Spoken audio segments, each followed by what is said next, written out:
بڑی تھکی ہوگی زینب، بڑی مشکلیں ہیں، بیان کرنا بھی مشکل ہے۔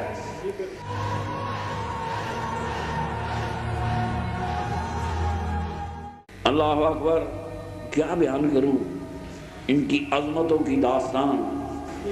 دمشق بنو امیہ کا دارالحکومت ہے، کربلا سے دمشق تک، عراق سے شام تک میرے خیال میں 2-3 ہزار کلومیٹر کا فاصلہ ضرور ہوگا، جو نبی کی شہزادیوں کو پیدل چلایا گیا۔ کوفی اونٹوں گھوڑوں پہ سوار تھے اور نبی کی شہزادیاں پیدل چل رہی تھیں۔ بڑی تھکی ہوگی زینب، بڑی مشکلیں ہیں، بیان کرنا بھی مشکل ہے۔ یہ وہ لوگ تھے جن کے گھروں سے فرشتے بھی پردے کرتے تھے، بغیر پوچھے فرشتہ نہیں جا سکتا۔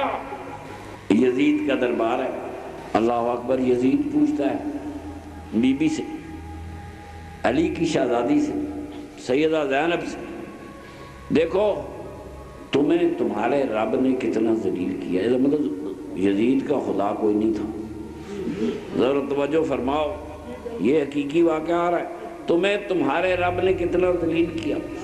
پتہ نہیں بی بی صاحبہ کو جواب دیتی کہ اذان شروع ہو گئی، بغداد کی مسجد میں اذان شروع ہوئی، اللہ اکبر اللہ اکبر، اشہد ان لا الہ الا اللہ، اشہد ان لا الہ الا اللہ۔ جب مؤذن پہنچا نا اشہد ان محمد رسول اللہ پہنچا تو بی بی صاحبہ فرماتی ہے یہ محمد تیرا نانا ہے کہ میرا نانا ہے؟ اذان کس کی ہو رہی ہے؟ خدا نے عزتیں کس کو دی ہے؟ اللہ نے کس کو عزتیں دی ہیں؟ یہ تیرے نانے کی اذان ہو رہی ہے کہ میرے نانے کی ہو رہی ہے؟ اشہد ان محمد رسول اللہ، دنیا قیامت تک میرے نانے کی گواہی دے گی، رسول خدا کا وہی ہے۔ عزتیں اسی گھرانے کے لیے۔